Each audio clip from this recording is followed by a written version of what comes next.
Talvez seja difícil encontrar alguém que discorde que professores e professoras têm um papel central na aprendizagem dos estudantes e no sucesso das políticas educacionais. E talvez também seja difícil encontrar alguém que ache que eles já são valorizados à altura desse papel tão importante que exercem. Neste ano, o Ministério da Educação lançou um programa para incentivar a docência no país. O Mais Professores inclui um pacote de medidas que tem o objetivo de valorizar e qualificar os docentes da rede pública do Brasil. Entre as ações previstas pelo MEC estão uma bolsa para fomentar o ingresso e a conclusão nos cursos de licenciatura, uma bolsa para incentivar a atuação em regiões e áreas de conhecimento com carência de docentes, e ações em parceria com outros ministérios e órgãos públicos para reconhecer a importância social dos educadores. Só 26% dos brasileiros acreditam que os professores são bem valorizados no país. E entre os próprios docentes, esse número cai para 20%.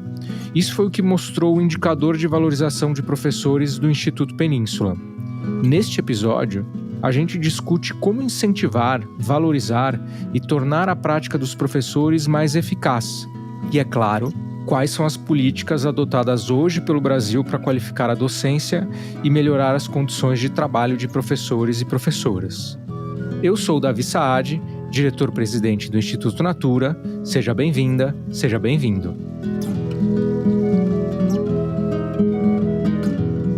Aqui você ouve conversas sobre e para a educação.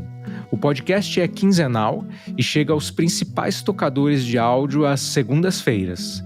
Hoje, a gente recebe o professor Haroldo Rocha, coordenador geral do Profissão Docente.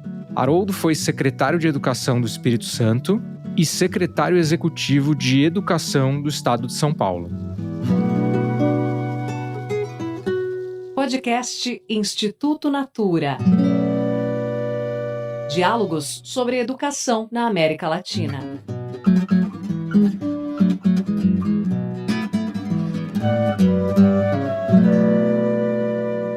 Oi, Haroldo, tudo bem? Super obrigado pela sua presença aqui para essa conversa. Tudo bem, Davi. Eu agradeço muito a oportunidade da gente conversar sobre esse tema tão importante para a educação brasileira. Haroldo, no Profissão Docente, que você coordena, vocês batem na tecla que há muitos caminhos possíveis para mudar a educação, mas todos eles passam pelo professor. O sistema educacional tem muitos responsáveis, né? Você acabou de falar da importância do professor, que é um assunto muito importante. Por que vocês, do Profissão Docente, você atribuem essa centralidade aos professores? Davi, quando a gente olha para os últimos 30 anos da educação brasileira, a gente teve muitos avanços, né, na infraestrutura, no financiamento, na alimentação escolar, no transporte das crianças, mas a nossa impressão é que a gente estagnou na melhoria da aprendizagem, sem prejuízo de reconhecer que alguns estados estão conseguindo melhorar, mas na média a gente não está melhorando. E dado que muitos elementos que compõem o ambiente escolar a gente já avançou, eu acho que agora o desafio é de qualidade, né? E não tem como ampliar a qualidade da aprendizagem se a gente não ampliar a qualidade dos professores, né? Então, por isso que a gente enxerga como profissão docente uma centralidade nos professores para a gente poder continuar avançando na aprendizagem. Muito bem, entendido. Eu concordo 100% com essa centralidade também. Bom, e agora recentemente o Ministério da Educação lançou o programa Mais Professores, né, para incentivar a profissão no Brasil e entendo para endereçar essas necessidades aí que você comentou. Eu já mencionei aqui na abertura algumas ações incluídas nessa iniciativa, mas eu queria a sua ajuda para eu entender e também ajudar todo mundo a entender melhor o programa. O que você destacaria aí como conquistas ou coisas importantes desse programa do Mais Professores? Nós, no Brasil, nas últimas décadas, a gente trabalhou com uma crença que eu acho que a gente precisa superar e eu acho que essa ação do MEC vai nessa direção. Havia uma certa convicção de que A formação continuada, ou seja, aquela formação que as redes de ensino fazem com seus professores, supriria lacunas da formação inicial, né? Eu acho que a gente está superando isso. Eu me recordo de, sobretudo numa conversa com a secretária Kátia, a gente tratar disso. O Brasil precisa parar de acreditar que a formação continuada supre as lacunas da formação inicial. A gente precisa, como país, como nação, enfrentar a questão da formação inicial. Por isso que é muito importante esse programa que o MEC lançou, chamado Mais Professores, porque ele tem elementos muito importantes, embora a gente tenha dito que não são suficientes. Mas eu acho que tudo tem um começo e depois tem uma caminhada. Mas como começo está muito importante. Por quê? Eu vou focar especialmente no pé de meia. São 5 ações. As 2 mais importantes é o pé de meia e a prova nacional docente. A gente está acompanhando isso. E no caso do pé de meia, é um programa inovador que o Brasil nunca teve. Um programa de bolsas para estudantes de licenciatura, exigindo uma pontuação mínima no Enem. E é um programa que, digamos assim, nasce ao lado de um outro programa que o MEC já tem há vários anos, que é o PIBID, que, a nosso ver, é um programa mais voltado para formar pesquisadores da educação, que é muito importante, claro, mas que não conseguia ser tão eficaz na formação de professores para a educação básica. E o pé de meia ele vem com esse compromisso, levar os professores que estão fazendo licenciatura para uma dedicação maior à formação, para cumprir os estágios, frequentando o ambiente escolar, estar na universidade, estar na escola de educação básica pública, para que ele tenha uma formação mais robusta e mais contemporânea, porque o fato é que a sociedade mudou, a vida das crianças mudou e as crianças que os professores recebem hoje são diferentes. Então, o professor tem que evoluir na sua competência. Para quem não conhece tão bem, pode estar confuso, o Pé de Meia é um programa que esse nome do programa originalmente foi usado para apoiar financeiramente os alunos do ensino médio, e nesse programa Mais Professores, o MEC, debaixo desse mesmo nome de sucesso, Pé de Meia, está fazendo isso que o Haroldo falou de dar bolsa para os professores. Então, só para não ficar confuso, e também concordo que é super interessante. Eu queria falar um pouquinho mais sobre a prova nacional docente, Haroldo. Por que ela é tão importante? Se ela é unanimidade, se tem gente que é contra. Queria que você comentasse um pouco sobre isso. Olha, Davi, a prova nacional docente é uma ideia que já se tentou viabilizar em 2012, que infelizmente não se conseguiu.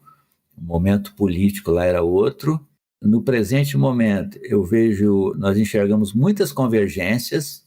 Claro que tem também posições contrárias, mas nós particularmente achamos importante, porque o ENAD, que é a prova que o INEP aplica aos professores concluintes daquele ano, ele é insuficiente.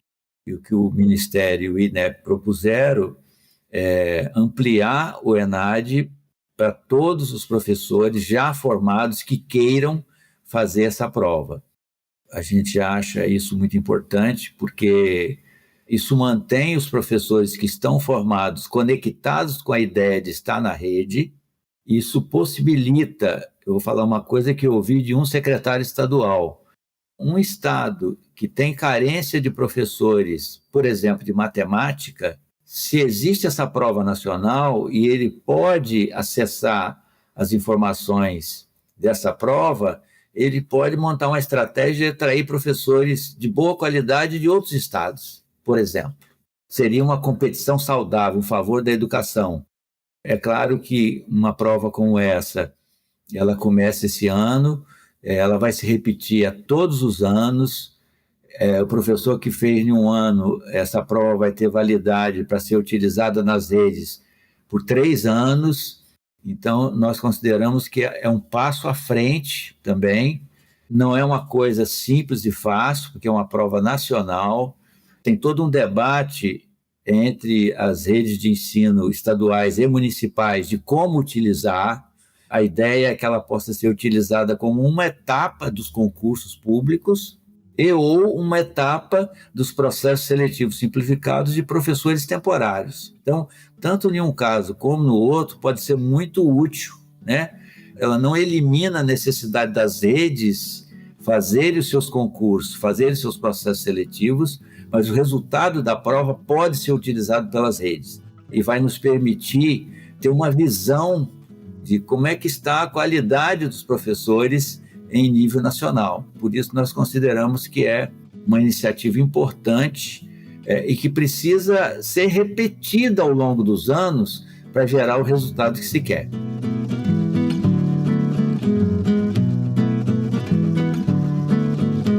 Haroldo, muito bom. Acho que ficou claro que para a coisa toda funcionar, não basta só a gente ter uma decisão lá do Ministério lá de Brasília, né? E acho que os grandes desafios estão na implementação, né? Isso a gente vive também em outros tipos de políticas. E o que você acha que a gente pode fazer, assim, como sociedade, para tentar garantir que essas coisas que você comentou realmente aconteçam na prática ali, na ponta? Olha, Davi, no caso da prova nacional, o Ministério abriu um canal de manifestação de estados e municípios sobre o desejo deles de usar a prova nacional. Isso é muito importante. Eu acho também que, ao longo do mês de junho, quando serão abertas as inscrições para a prova, eu acho que, via rede social, o terceiro setor, enfim, os estados, os municípios, o próprio MEC, e via a mídia, a grande mídia também, precisam falar desse tema para mobilizar os professores, porque tem muitos professores que estão fazendo outras coisas, fizeram a licenciatura, estão trabalhando em outras atividades, ou não têm visibilidade de quando vai haver concurso no seu estado.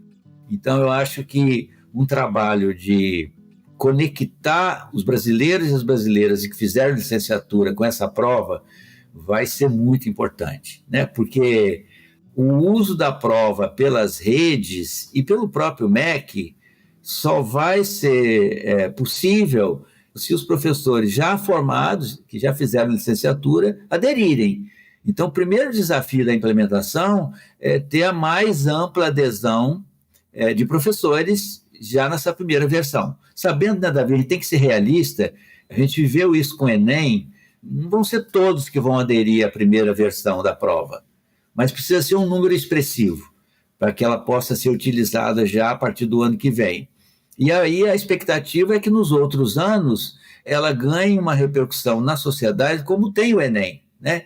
Que todo brasileiro, toda brasileira que fez licenciatura sabe que todo ano ele tem que ele pode fazer uma prova e aí se credenciar para participar dos processos das redes. No que diz respeito ao pé de meia, eu acho que ele foi mais debatido pela mídia, ele tem uma bolsa imediata, então o jovem que atingiu 650 pontos no Enem e optou por uma licenciatura, ele vai ser beneficiado por essa bolsa. Então, ele tem um apelo financeiro mais imediato, né? O MEC não divulgou ainda o balanço de como é que foi a adesão, mas isso é um processo que está em curso e brevemente a gente vai saber. Acho que a sociedade tem que valorizar isso, por uma razão, Davi, que é o seguinte: quando a gente olha as estatísticas que o próprio INEP produz sobre o perfil dos professores brasileiros, ou o perfil das brasileiras e brasileiros que estão matriculados na licenciatura, a gente vê que mais de 70% vem de famílias de até 3 salários mínimos de renda. Quem é a professora e o professor brasileiro da rede pública? São pessoas que vêm de camadas sociais de menor renda. Então, essa jovem e esse jovem que abraça o magistério, eles precisam de um apoio financeiro para poder cursar, né? Mesmo a universidade pública, que é gratuita, não tem mensalidade, esse jovem ele tem que sobreviver, ele tem que se deslocar, ele tem custos. Então, a importância do pé de meia é ter essa bolsa, garantir essa bolsa ao longo dos 4 anos para esse jovem se dedicar à formação. Por isso que ele é muito importante. Muito bom. Então, estou entendendo que temos políticas boas, propostas boas, que têm desafios de implementação, que precisam ser continuadas, ajustadas e inovadas ao longo do tempo. Então, acho que isso é muito bom. Agora, eu queria, lá atrás, você falou em algum momento dizendo assim, mas isso ainda é insuficiente, né? Queria saber o que está faltando, assim, o que falta para o Brasil, para além dessa. Claro que está faltando muita coisa, eu sei. Mas, assim, se você pudesse puxar na cabeça o que você acha mais importante que a gente precisa para os professores no país e ainda não está abordado nesse ou em outro programa, você pensaria em quê? Olha, eu volto para o pé de meia, né? É uma ação importante, porque nós estamos convencidos, Davi, de que se a gente não fizer uma grande transformação na formação inicial de professores, a gente não vai conseguir melhorar a educação brasileira. Até porque um professor com a formação frágil, ele nem se beneficia de forma significativa do esforço que às vezes faz de formação continuada, porque ele vem com lacunas que ele não consegue avançar. Então, formar bem os professores na formação inicial é um desafio que o país tem que enfrentar. Aí já tem um primeiro ponto, né? O Brasil precisa, pelas nossas estimativas, de aproximadamente 85 mil professores por ano. Essa conta é simples, né? Se um professor trabalha 25 anos, em média, e nós temos 2 milhões e 300 mil professores da educação básica, né? Anualmente você precisa em torno de 85 mil. E como as licenciaturas duram 4 anos, eu teria que ter 4 vezes 85 mil, né? 300 e poucos mil professores estudando frequentemente para todo ano se formar 85 mil. Então, essa é a conta, né? O pé de meia, né, no seu nascimento, ele nasceu com 12 mil bolsas. Então, se a gente anualizar isso, ele vai possibilitar a formação de 4 mil professores, né? Está bem distante da necessidade. Mas, repito, é uma caminhada, né? Você não resolve um problema desse com uma ação e num primeiro momento. Esse é um tipo de coisa que a gente precisa olhar ao longo do tempo e expandir. Obviamente, isso esbarra em capacidade financeira. Outra limitação que eu vejo no pé de meia, como o número de bolsas é pequeno, ele precisa priorizar. Nós, no Profissão Docente, fizemos um estudo que a gente chama de insuficiência de professores no território, né? O Brasil forma muito mais professores, muito maior número do que 85 mil. Nós estamos formando entre 250 e 280 mil. Onde que está o problema? Falta professor de matemática, a formação, o número não é suficiente, de geografia, de inglês, de artes e outras, né? Então, existem matérias ou componentes onde há insuficiência. Essa é uma dimensão que precisa ser olhada. Então, por exemplo, se essa primeira versão do pé de meia fosse reservada para professores de matemática, eu acho que seria uma focalização muito boa para a educação brasileira, porque o ensino de matemática está muito precário. Então, esse é um tipo de aperfeiçoamento que a gente precisa fazer ao longo do tempo. Muito bem, Haroldo. Quando a gente fala muito dessa parte de formação inicial, prova nacional docente, dá uma ideia muito de um trabalho no nível Ministério da Educação, né? Eu queria olhar um pouco para os estados, né? Eu sei que o Profissão Docente defende 5 políticas para uma carreira docente mais atrativa, né? Então, formação inicial de qualidade, que é um pouco do que a gente estava falando agora, estágio eficaz nas licenciaturas, seleção qualificada de profissionais, formação continuada de qualidade e carreiras atrativas que incentivam a melhoria da prática docente. Algumas dessas questões realmente só podem ser feitas no nível nacional. Por exemplo, se a gente tem uma prova nacional docente, obviamente ela tem que ser nacional. Mas muitas dessas outras coisas podem ser tratadas no nível das redes estaduais, por exemplo. Eu queria saber o seguinte: se há muitas diferenças entre os estados em relação à questão do professor, e se tem alguns estados que você considera referência no tema. Olha, Davi, eu mencionei anteriormente a insuficiência de professores em certos componentes, né? O estudo que eu falei que a gente fez, ele mostra também que a falta de professores em alguns territórios. O estudo que a gente fez é por regional de ensino que os estados têm. Regional de ensino é um agrupamento de municípios que são próximos. Então, teoricamente, o professor formado ali em qualquer município desse, ele pode se deslocar. Então, a gente olhou a formação de professores nesses territórios e a necessidade de professores. Esse é um outro recorte que o pé de meia precisa considerar para focalizar as bolsas e resolver os problemas. Agora, a diversidade no Brasil é gigante, né? Assim, sabe, os estados do norte, do nordeste, quando você compara, você vê muita diversidade. Agora, nós temos um pensamento que é o seguinte: a formação inicial de professores não pode ser um problema só do MEC, ou um desafio só do MEC. As redes de ensino, sejam municipais, sejam estaduais, precisam ser coparticipantes dessa formação. Até porque, Davi, tem duas coisas que, objetivamente, a gente pode citar como possibilidade de coparticipação. A primeira delas é o estágio, né? A legislação brasileira diz que o professor em licenciatura ele tem que fazer 400 horas de estágio, ou seja, ele tem que estar no ambiente escolar. E não tem melhor ambiente escolar para o professor se formar do que o ambiente da escola pública, que é o ambiente da diversidade, né? Se um professor for bem formado, conhecendo o ambiente da escola pública, ele vai ser bom na escola privada também, que é um ambiente mais seletivo, digamos assim. Então, acho que precisa haver uma coordenação, e nós trabalhamos para isso, e aí eu te respondo objetivamente. Os estados de Goiás e Mato Grosso, por exemplo, avançaram muito, dando esse passo em direção às universidades e faculdades, oferecendo a sua rede, organizando a sua rede para receber os licenciandos, para ter o que você falou, o estágio eficaz, né? Esse é um tipo de ação que precisa. Tem um desafio institucional, são duas instituições diferentes, a universidade e a rede de ensino, precisa ter uma formalização, uma boa combinação para isso poder funcionar. Mas tem uma outra dimensão, Davi, que é a dimensão financeira, porque o tamanho da bolsa do pé de meia federal é pequeno, né? São R$750, é insuficiente para um jovem se dedicar. E o pé de meia não exige dedicação exclusiva.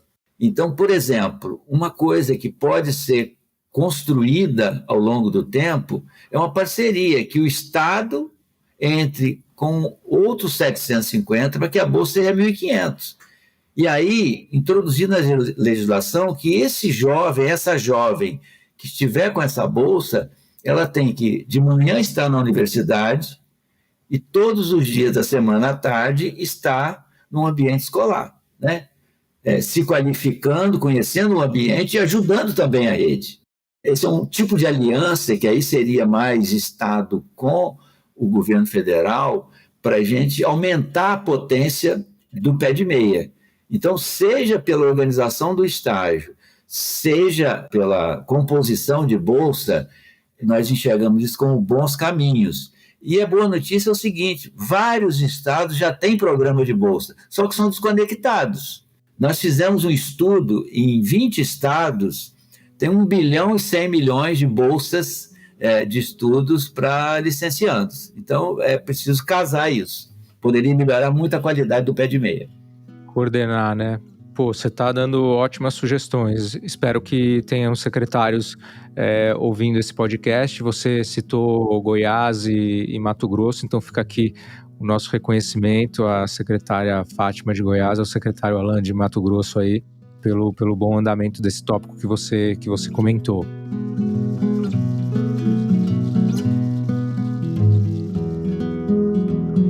Haroldo, muito bom saber aí desses avanços, mas tem um outro lado dessa história que é a valorização do professor, né?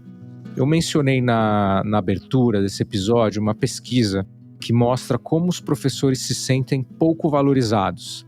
A gente até falou mais dela aqui no podcast, no episódio do ano passado, que a gente recebeu a Heloísa Morel, do Instituto Península, que você conhece bem. Sim. Como você diria que essa questão da valorização do professor pode evoluir? Essas políticas que já estão em curso Você acha que são suficientes para aumentar essa valorização? Tem outras coisas que podem ser feitas? Quando a gente fala em valorização, a primeira coisa que eu tenho que dizer é que a gente não pode só pensar em remuneração. Só. Tem que pensar em remuneração, claro. Mas a gente tem que pensar em um progressivo programa que os estados e municípios precisam fazer de organização das redes para que a professora e o professor trabalhem em uma única escola. Isso é um desafio que não é simples. Eu fui secretário, eu sei como é que é, mas tem que perseguir isso. Isso melhora as condições de trabalho, melhora a identidade do professor com o time da escola onde ele se concentra, né? Melhora a atenção às crianças. Então, acho que isso é essencial. Obviamente, quando eu falo isso, esse é um caminho também para o país continuar avançando. Num item, inclusive, que o Instituto Natura tem um grande papel, que é da escola integral, em tempo integral. Então, eu acho que esse é um caminho que o país tem que acelerar o passo. A gente já avançou bastante, mas se acelerar aí, melhora as condições de trabalho dos professores. Eu penso também, e aí a pandemia foi uma grande tragédia para a humanidade, mas nas tragédias a gente aprende também, né? Não havia um reconhecimento de que professor é a categoria profissional que mais é afetada por problemas de saúde mental, né? Então, as redes precisam incorporar a sua lógica de gestão e de trabalho com os professores, uma atenção no campo da saúde mental, que você sabe tem consequências também na saúde física, né? Então, o nível de adoecimento dos professores é muito grande e isso precisa ser cuidado, né?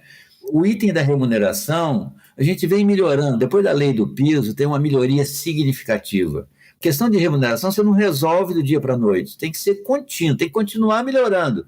Até a gente chegar um dia em que a remuneração média do professor não seja igual, como está no plano nacional, seja superior à média da remuneração das várias categorias, dada a relevância que tem o professor.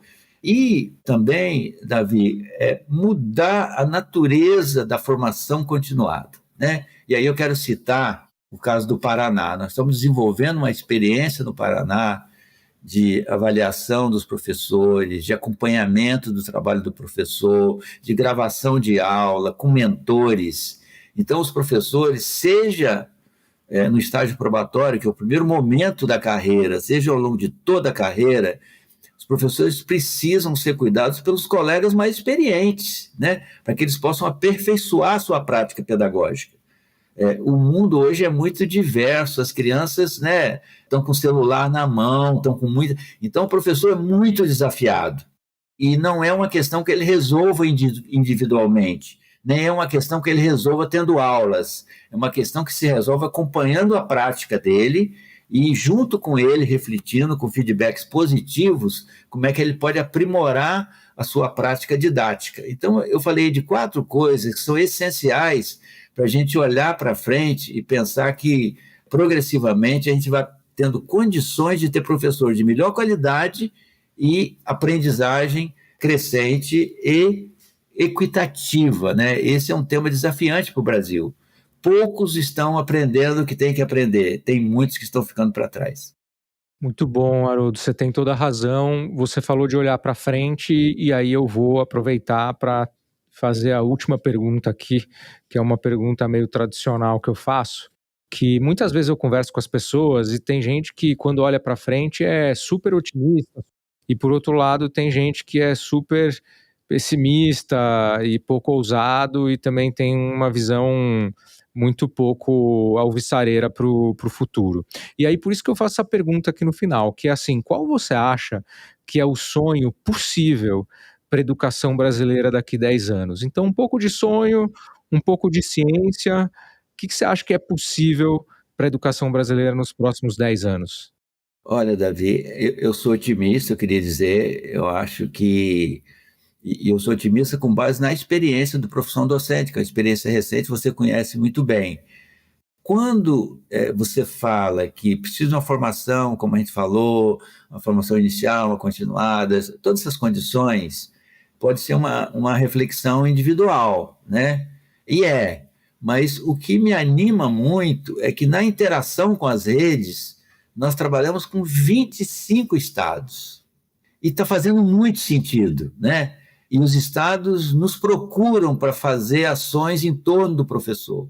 Acho que esse é um lado. O outro lado é o seguinte, a tragédia, por exemplo, só para ilustrar, da aprendizagem de matemática, não é possível que as lideranças políticas, as lideranças educacionais, ou seja, aquelas brasileiras e brasileiros que estão com a mão na massa, não entendam isso e não se mobilizem para fazer uma grande transformação.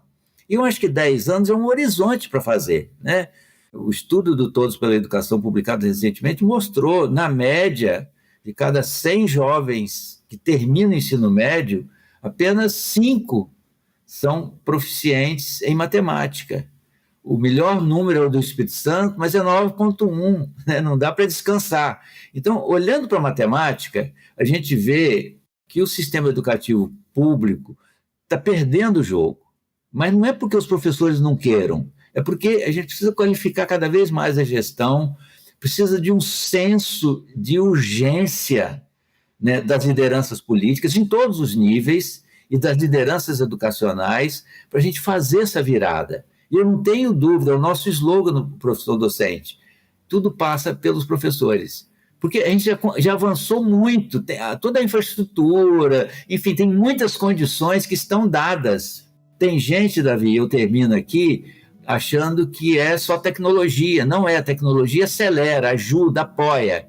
É gente, são pessoas, especialmente as professoras e professores que cotidianamente estão no contato com as crianças, com os adolescentes, levando para eles e apostando que todos podem aprender. Eu acho que é isso, né?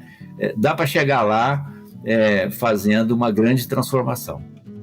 Ótimo, eu também sou um otimista, também como você, baseado em evidências. Acho que a gente vê muita coisa acontecendo que ainda não virou resultado, mas que vai virar. Então fico com seu otimismo e fico também com o senso de urgência. Acho que isso é super importante mesmo e acho que essas conversas são muito importantes. Te agradeço muito aí pela troca, sabe que você é um profissional que eu respeito muito. Então muito obrigado aí pelo seu tempo para essa conversa. Eu que agradeço, Davi, a oportunidade. Muito obrigado. Então é isso, ficamos por aqui. Tchau, tchau. Tchau, tchau.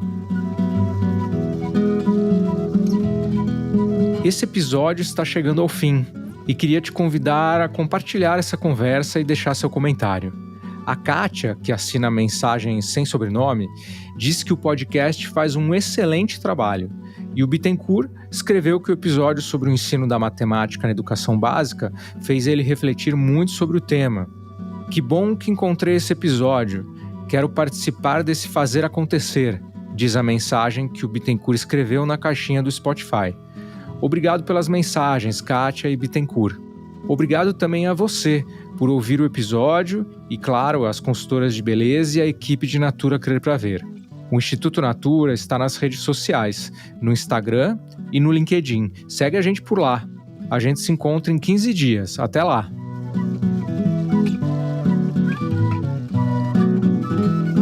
Este podcast é uma produção do Estúdio Guarda-Chuva para o Instituto Natura. A edição é do Matheus Marcolino, a sonorização e a mixagem são do Pedro Yanzur. A trilha sonora é da Estela Nesrini e da Todo Canto Produção Cultural. Pelo Instituto Natura, a coordenação de comunicação é da Raquel Mello.